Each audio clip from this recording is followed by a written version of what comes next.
लालची सौतेली माँ की बेटी। काव्य जब बहुत छोटी थी तभी उसकी माँ का साया उसके सर से हमेशा के लिए उठ गया था। उसके बाद वो अपनी सौतेली माँ सुषमा के पास ही पली बढ़ी। सुषमा काव्य से एक नौकरानी की तरह बर्ताव करती, वहीं अपनी बेटी रानी को बहुत लाड प्यार से रखती। काव्य को अक्सर छोटी छोटी बात में सौतेली माँ सुषमा की डांट और मार सहनी पड़ती, लेकिन वो चुपचाप कष्ट सहन कर घर के काम करती और जो रूखा सूखा मिलता वो खाकर अपना दिन गुजारती। एक दिन की बात है। अरे करम चली, कहाँ मर गई? दिन चढ़ाया है और ये अभी तक सो रही है। ये कहते हुए सुषमा गुस्से में काव्य के कमरे में गई और काव्य के बाल पकड़ते हुए बोली, क्यों री, अभी तक सोकर उठी क्यों नहीं? जल्दी उठ। माँ छोड़ो, मेरे बाल, मुझे बहुत दर्द हो रहा है। माँ, कल रात मेरी तबीयत ठीक नहीं थी, इसलिए उठने में मुझे देरी हो गई। मुझे तेरे बहाने नहीं सुनना, जल्दी उठ, घर का काम कर। माँ, मेरी तबीयत आज ठीक नहीं है, मैं घर का काम नहीं कर पाऊंगी। क्या कहा? जब 2 वक्त का खाना ठोस ठोस कर खाती है तब तो नहीं कहती कि मैं नहीं खा सकती। हाँ, चल जल्दी से उठकर झूठे बर्तन साफ कर, उसके बाद खाना बना, समझी? वरना मार मार कर तेरा मुंह लाल कर दूंगी।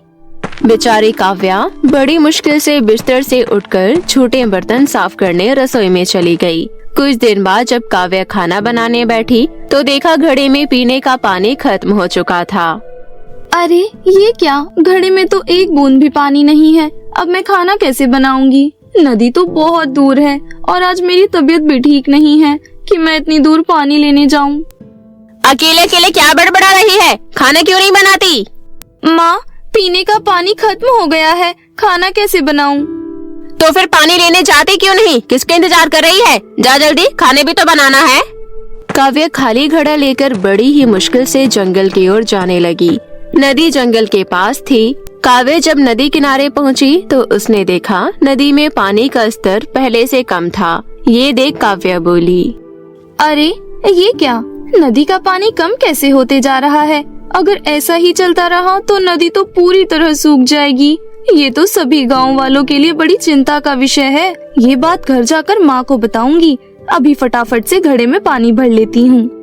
ये कहते हुए काव्य ने झुककर जैसे ही घड़े में पानी भरा तभी उसे किसी की आवाज सुनाई दी, मेरी मदद करो, हम बहुत बड़ी मुसीबत में हैं। अरे ये आवाज कहाँ से आ रही है? ये कहकर काव्या यहाँ वहाँ देखने लगी। तभी नदी के बीचों बीच काव्य को एक सुनहरी जल परी दिखाई दी। काव्य उस जल परी को हैरानी से देखने लगी। तभी वो जल परी बोली, मैं इस नदी में रहने वाली एक जल परी हूँ। मेरी जैसी कई सारी जल परियां इस नदी की सतह में रहती हैं। एक दुष्ट जादूगरनी अपनी जादुई शक्तियों से इस नदी का पानी धीरे धीरे सुखा रही है ताकि नदी में रहने वाली सभी जल परियों की सारी शक्तियाँ छीनकर अपना गुलाम बना सके।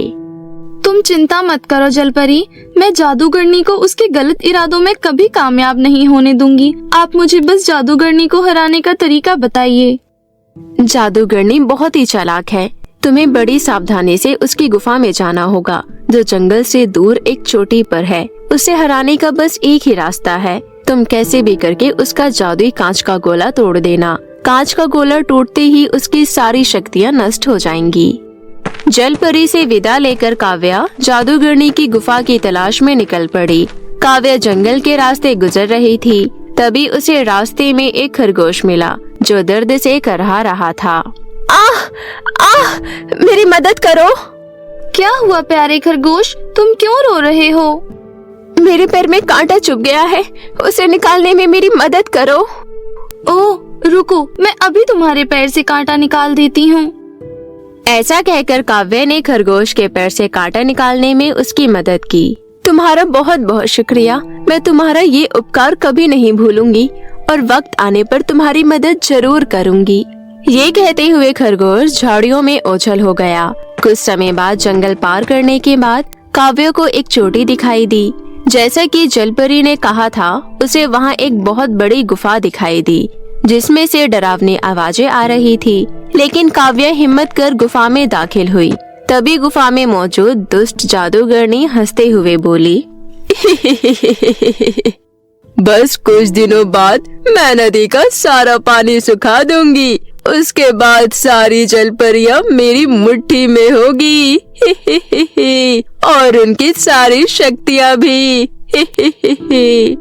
काव्य एक कोने में छुपकर जादूगरनी की सारी बातें सुन रही थी। तभी जादुई कांच के गोले में जादूगरनी ने गुफा में छुपी काव्य को देख लिया। कौन है यहाँ? बिना मेरी इजाजत के मेरी गुफा में आने की हिम्मत किसने की? जल्दी बाहर आ, वरना तेरी खैर नहीं। तभी काव्य बाहर आई और बोली, मैं हूँ काव्या, दुष्ट जादूगरनी। तू अपने जादू से नदी का पानी सुखा रही है और नदी में रहने वाली जल परियों को अपना गुलाम बनाना चाहती है। मैं तुम्हें तुम्हारे गलत इरादों में कभी कामयाब नहीं होने दूंगी। बेवकूफ लड़की, तू मुझे रोकेगी? रुक, तुझे मैं अपनी शक्ति से मछली बना देती हूँ। बड़ी आई जल परियों की रक्षक बनने वाली।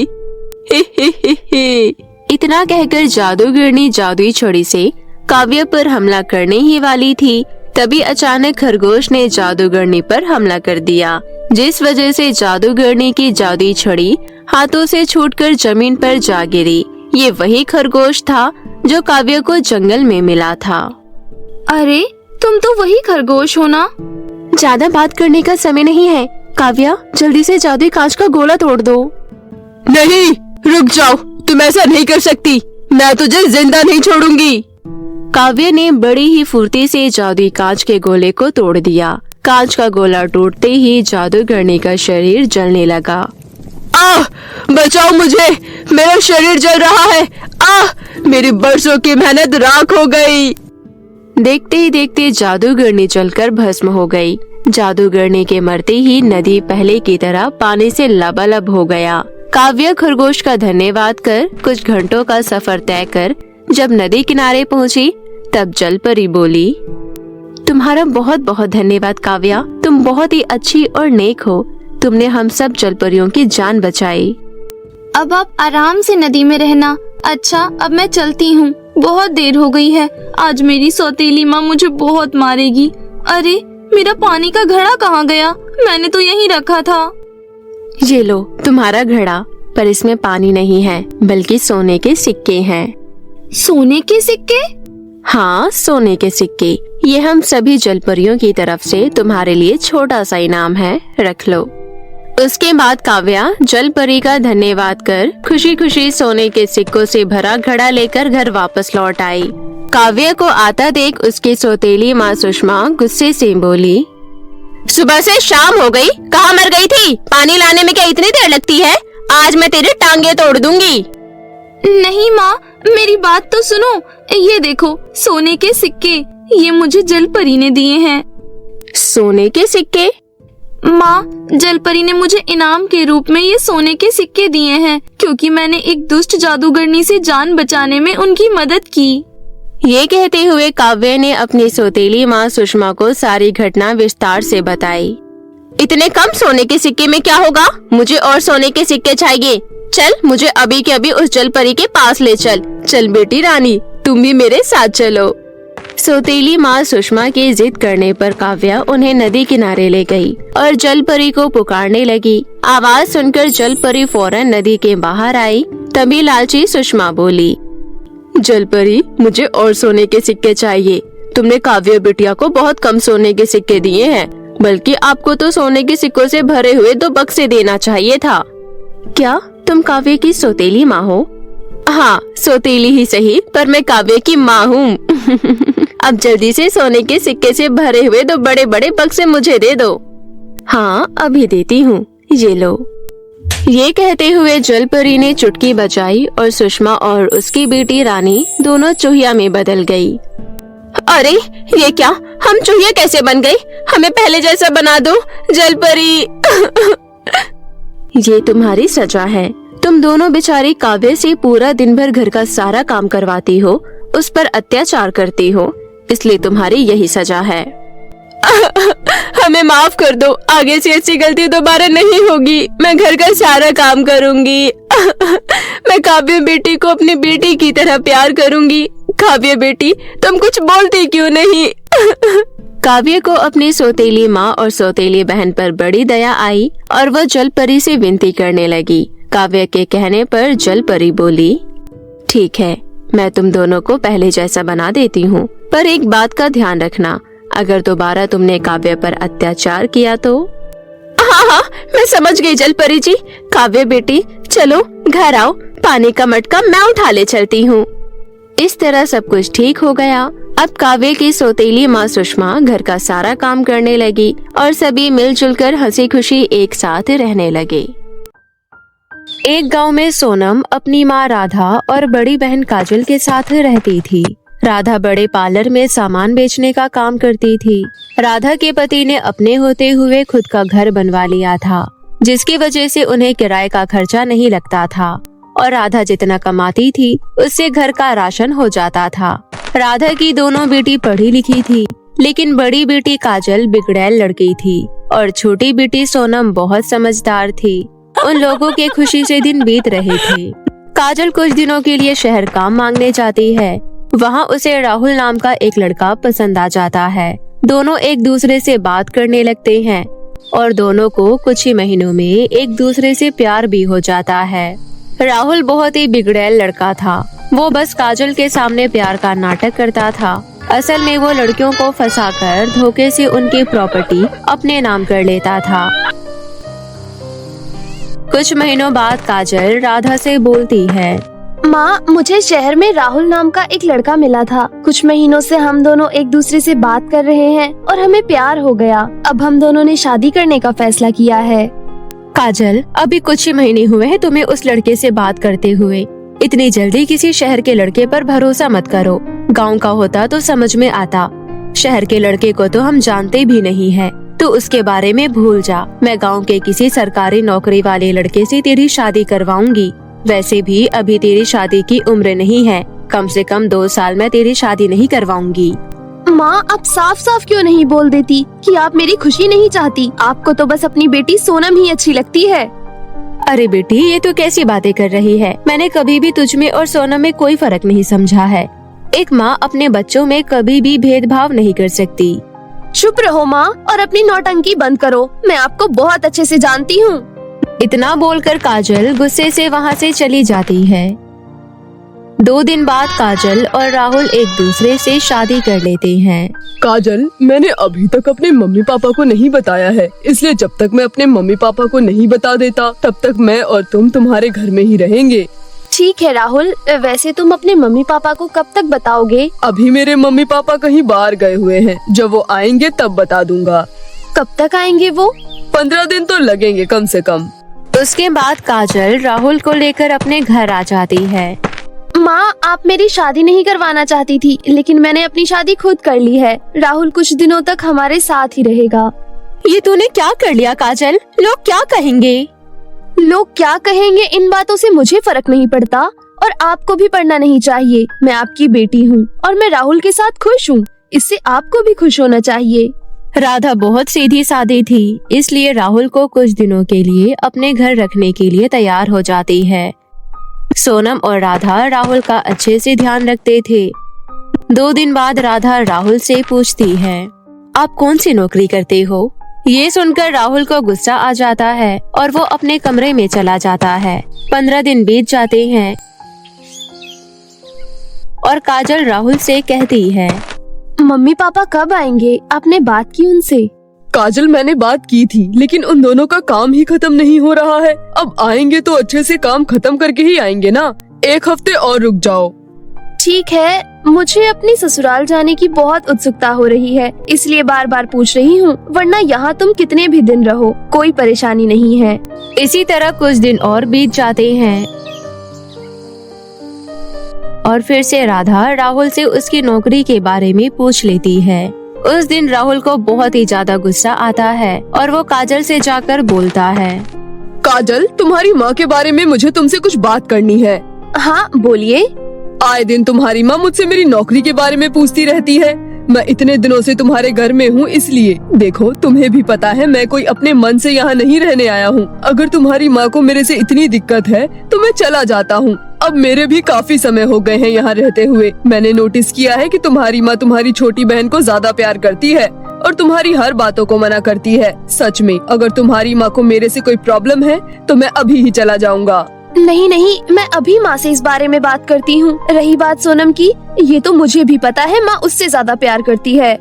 देखो, मैं जो भी बोल रहा हूँ तुम्हारे भले के लिए ही बोल रहा हूँ। ये घर तुम अपने नाम कर लो। माँ का प्यार तो तुम्हें कभी मिला नहीं, कम से कम ये घर तो मिल जाए। वैसे अगर तुमने अपने नाम करवाया तो हो सकता है तुम्हारी छोटी बहन अपना हक जताने लगे। अगर मेरे नाम से करवाओगी तो तुम्हारी बहन ये हक भी खो देगी। पर अभी तो मैं तुम्हारे लिए नया हूँ, भला तुम अपना घर मेरे नाम क्यों करवाओगी?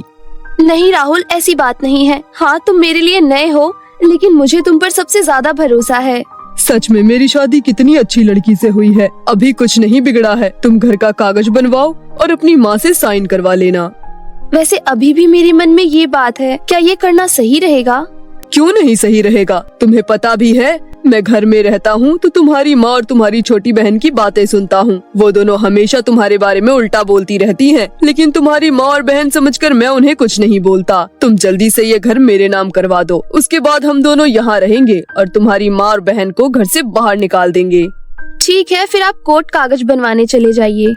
राहुल कोर्ट में कागज बनवाने चला जाता है और शाम को कागज बनवाकर घर लाता है। घर का कागज लेकर काजल राधा के पास जाती है। उस वक्त सोनम घर पर नहीं थी। काजल राधा से कहती है, माँ, आपको याद है ना मैं काम ढूंढने शहर गई थी? उस बात को कैसे भूल सकती हूँ, वही तो तुझे ये लड़का मिला था। तो वहीं से मुझे जॉब का ऑफर आया है। ये ऑफिस से आया है। आपको इसमें साइन करके मुझे वहाँ जाने की परमिशन देनी होगी। बाद में ऑफिस वाले ये परमिशन का कागज मेरे से ले लेंगे। आप इन पर साइन कर दीजिए। राधा पढ़ी लिखी नहीं थी और उसे ये बिल्कुल उम्मीद नहीं थी कि उसकी बेटी काजल उसे घर के कागजात साइन करवाएगी। वो बिना सोचे समझे साइन कर देती है। इस तरह घर राहुल के नाम हो जाता है। अगले दिन काजल राधा और सोनम का सामान पैक करने लगती है।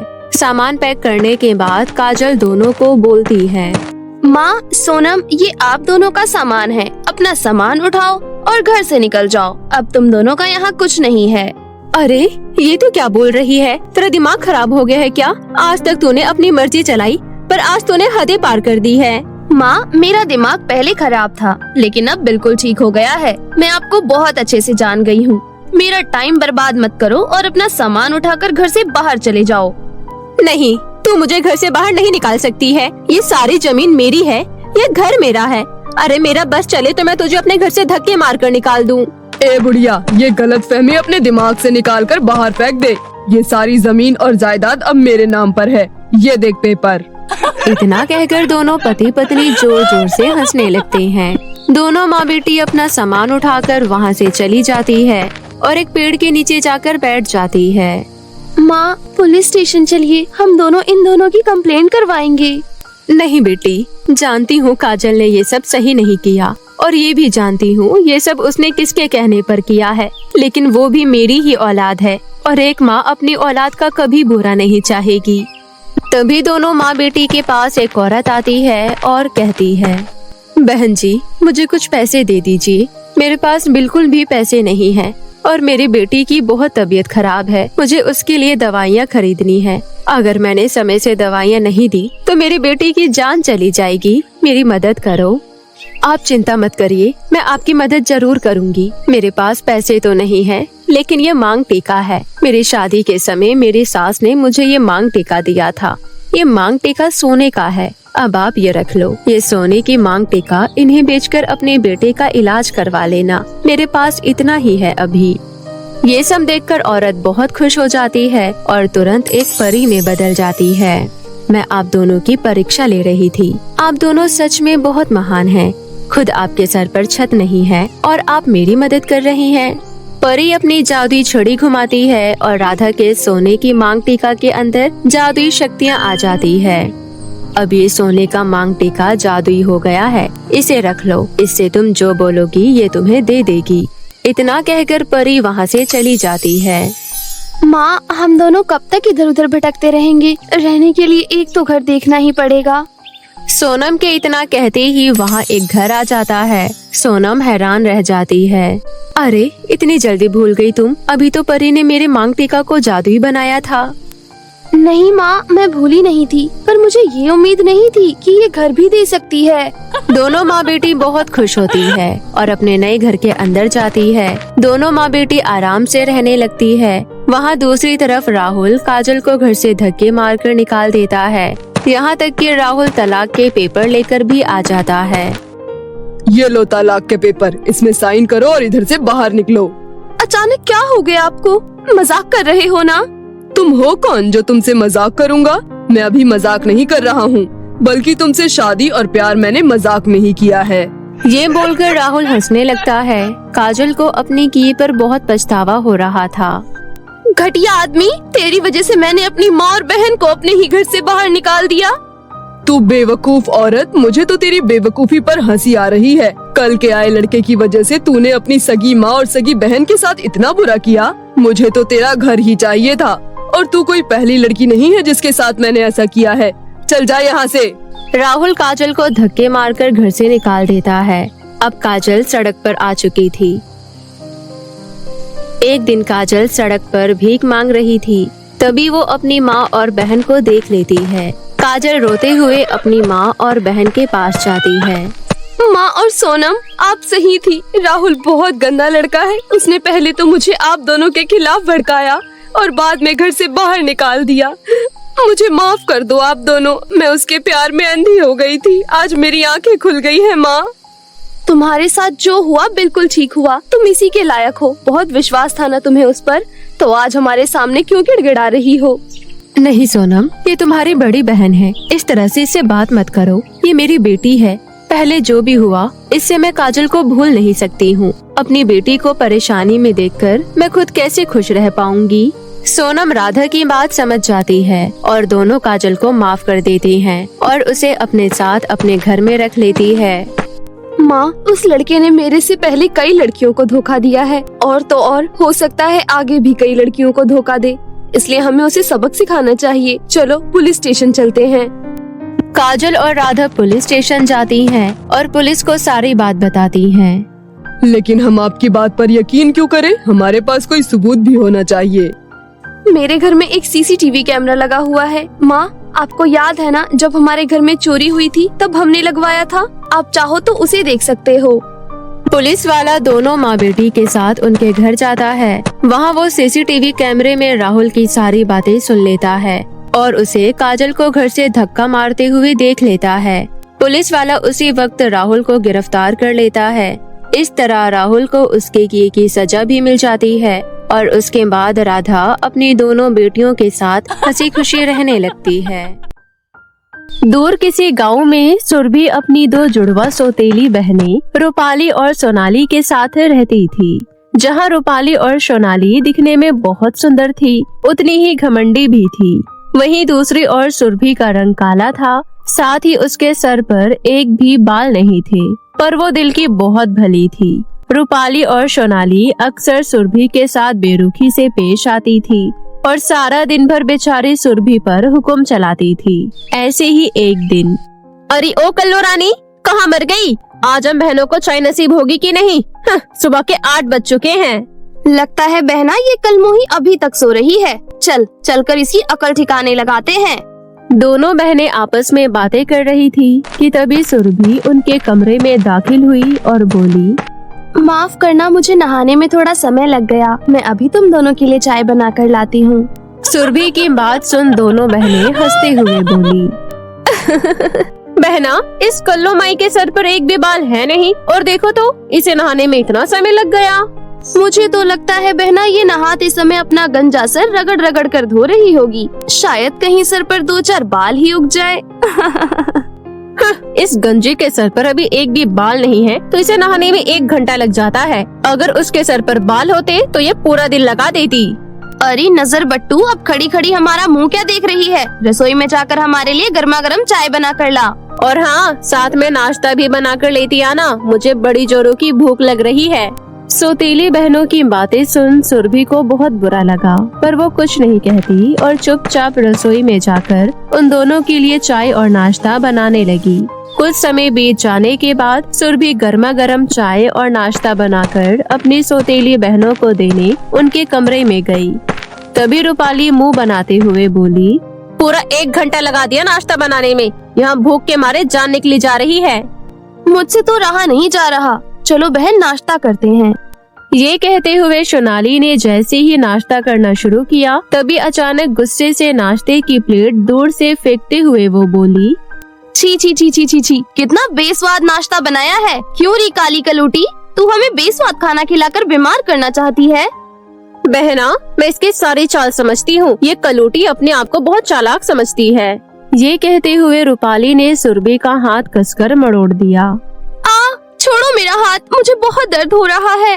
क्यों री, तुझे ऐसा लगता है कि अगर तू हमें बेस्वाद खाना बनाकर खिलाएगी तो हम तुझसे खाना बनवाना छोड़ देंगे? बहना, आज हमें इसे इसकी गलती की सजा देनी ही पड़ेगी ताकि ऐसी गलती दोबारा ना करे। ऐसा करते हैं, इसे आंगन में ले जाकर कड़ी धूप में पेड़ के साथ बांध देते हैं। अरे नहीं बहना, ये सजा तो बहुत ही आसान है, कुछ और सोचती हैं। तुम दोनों मेरे साथ ऐसा व्यवहार क्यों कर रही हो? आखिर तुम दोनों मेरी बहनें हो। मैंने तुम्हारे साथ कभी बुरा नहीं किया, पर तुम दोनों आए दिन मुझ पर अत्याचार करती रहती हो और नौकरानी की तरह घर का सारा काम करवाती हो।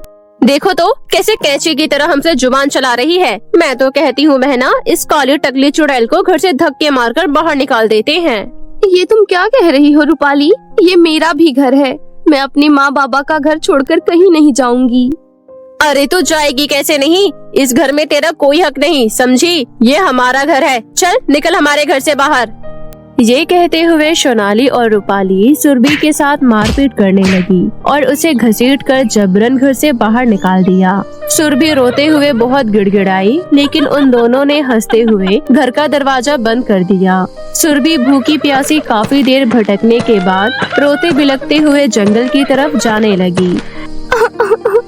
मैंने कभी किसी का बुरा नहीं चाहा, ना किसी का दिल दुखाया, फिर मेरे साथ ऐसा क्यों हुआ? हे भगवान जी, तुम मुझे किस किए की सजा दे रहे हो?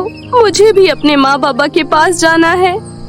ये कहते हुए सुरभि रोते हुए घने जंगल में चली जा रही थी कि तभी उसे घने जंगल के बीच एक गहरी नदी दिखाई दी, जिसे देख सुरभि बोली, क्यों ना मैं इस नदी में कूदकर अपनी जान दे दूं? वैसे भी मेरा इस दुनिया में है ही कौन? मैं जीकर क्या करूंगी?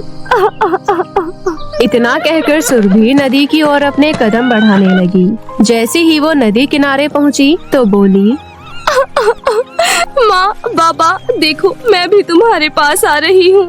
ये कहते हुए सुरभि नदी में छलांग लगाने ही वाली थी कि तभी पीछे से किसी ने उसे आवाज दी, रुक जाओ बेटी, ये तुम क्या करने जा रही हो?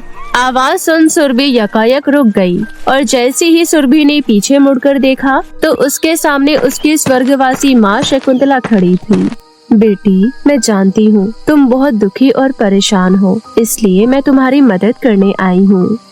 माँ, आप मेरी मदद मत करो, बस मुझे अपने साथ ले चलो। नहीं बेटी, ऐसा मत कहो, ये जीवन बहुत मुश्किल से मिलता है, इसको ऐसे व्यर्थ मत करो। अपनी जिंदगी में आगे बढ़ो, देखना तुम्हारी सारी मुश्किलें अब दूर हो जाएंगी। मेरा आशीर्वाद सदा तुम्हारे साथ है। ये कहते हुए शकुंतला ने सुरभि के सर पर अपना हाथ फेरा और देखते ही देखते सुरभि के सर पर सोने के सुनहरे बाल आ गए। इतना ही नहीं, वो बहुत सुंदर और गोरी भी हो गई। इससे पहले कि सुरभि अपनी माँ से कुछ कह पाती, वो अदृश्य हो गई। माँ, तुम कहाँ चली गई? मुझसे बात करो ना, अभी तो तुम यहीं थी। माँ! इतना कहकर सुरभि नदी किनारे जाकर उदास बैठ गई, लेकिन जैसे ही उसने अपने आप को पानी की परछाई में देखा, वो हैरान रह गई। हे भगवान, क्या ये सच है? कहीं मैं कोई सपना तो नहीं देख रही हूँ? कल तक मेरे सर पर एक भी बाल नहीं था और आज मेरे सर पर सोने के सुनहरे बाल हैं। इतना ही नहीं, मेरा काला रंग भी गोरा हो गया। मुझे तो यकीन ही नहीं हो रहा। अपना बदला हुआ रंग रूप देखकर सुरभि को अपने आप पर विश्वास ही नहीं हो रहा था। वो खुशी से फूले नहीं समा रही थी। तभी अचानक उसे बड़े जोरों की भूख लगने लगी। मैंने सुबह से कुछ नहीं खाया, काश मुझे यहाँ कहीं खाना मिल जाता। बहुत जोरों की भूख लग रही है। सुरभि के इतना कहते ही सुनहरे बालों से एक रोशनी निकली और स्वादिष्ट पकवानों का ढेर लग गया।